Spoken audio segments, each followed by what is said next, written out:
Harka fuunee akkam jirtu kabajamtootaaf hordoftoota chaanaalii Daree Show nagaan koo kabajaa bakka jirtan marattis naa ga'u jechaa egaan guyyaa har'aa kan ammoo qophii bareedaa baay'ee nama hawwatuu fi mata duree maalummaaf amaloota afaanii jedhu irratti qopheeffadhe isiniif dhufeen jira. Barnoota koo guyyaa har'aa keessatti afaan maal akka ta'ee fi amaloota akkamii akka qabu akkaataan dhufiitii afaanii maal akka ta'e waliin baranna. Viidiyichi baay'ee gaarii akka ta'e barumsa guddaa akka irraa argattan abdii godhachaa namootni chaanaalii Daree Show faaraa taatan baga nagaan dhuftan isiniin jechaa chaanaalii koo subscribe, like if share gochuun na deeggaraan isiniin jedha.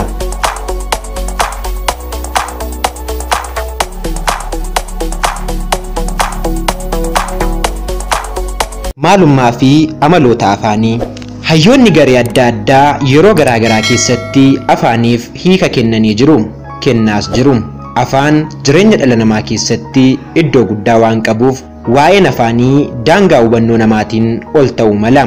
Hayyoonni xiinqoqaa yookiin linguistiksii warrooti jedhaman sagalee dubbii irratti xiyyeeffachuun afaan kan dhalli namaa sagalee dubbii walitti qindeessuun ittiin walii galu waan ta'eef meeshaa walta'iiti jedhu. Hayyoonni xiinqoqaa hawaasaa yookiin soosholinguistiksii warri jedhaman ammoo afaan mallattoo eenyummaa hawaasa tokkooti jedhu.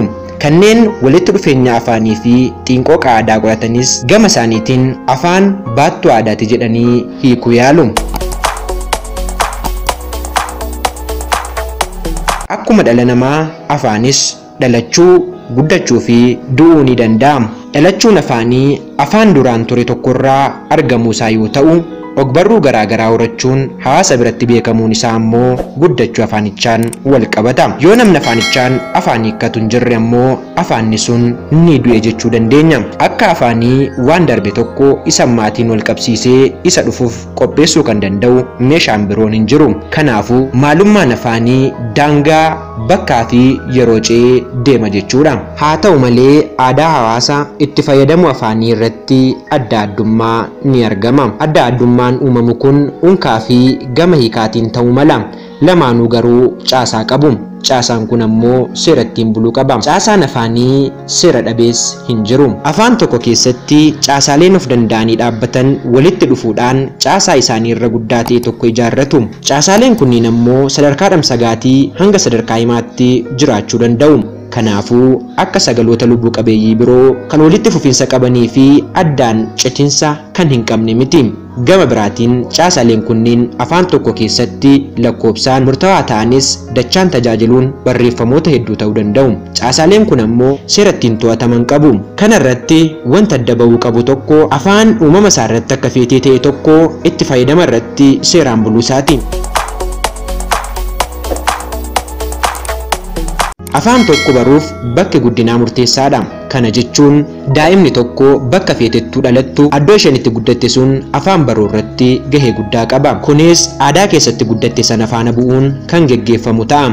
Yaadni kun afaan hunduu kan barumsaan argamu ta'uu isaa fi barumsichis karaa idileef al-idileen akka argamu nu hubachiisa. Afaan tokko akkuma baratamuu danda'u jijjiiramuus ni danda'a. Jijjiiramni afaanii ammoo jijjiirama hawaasaa kanneen akka jijjiirama siyaasaa, jijjiirama dinagdee, jijjiirama amantii, jijjiirama aadaa fi kanneen kana fakkaatan hordofa.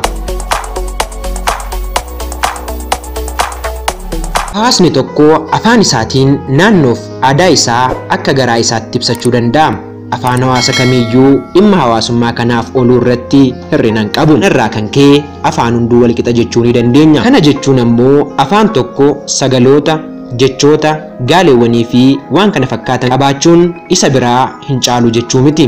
Walirraa ergifachuun kan jirus sababa kanaafidha. Ergifannaan amala afaan hundaati. Sababni ergifannaa afaanis walitti dhufeenya hawaasaati. Biyyi namni tokko qofaan keessa jiraatuu fi biyyi afaan tokko qofaan keessatti dubbatamu hin jiru. Kun ammoo akkuma walitti dhufeenya hawaasaa jiru walitti dhufeenya afaanotaas jiraachuu isaa ibsa. Walumaa galatti afaan meeshaa wal qunnamtii ta'ee kan hawaasni jiruuf jireenya isaa keessatti dhimma itti bahudha. Kanarraa kan ka'e afaan amaloota garaagaraa qaba. Amaloonni kunniinis dachummaa, baramuu danda'uu, ergifannaa, uumamuu danda'uu, gargar ba'umsa, jijjiiramummaa, tasummaa, aadaa afaanuu fi kanneen kana fakkaatanidha. Egaan qophiin ani guyyaa har'aaf maalummaa fi amaloota afaanii jedhu irratti qopheessee isiniif dhiyeesse kan hangammaa ture. Qophicharraa waa guddaa akka barattan abdii godhachaa. Namootni chaanaalii Daree Shoo haaraa taatan chaanaalii kana subscribe, like fi share gochuun dagatinaa isiniin jechaa. Viidiyoo kan biraa fi mata duree haaraan hanga walitti deebinutti kanarraa xumurre nagaan turaa, horaa bulaa deebanaa.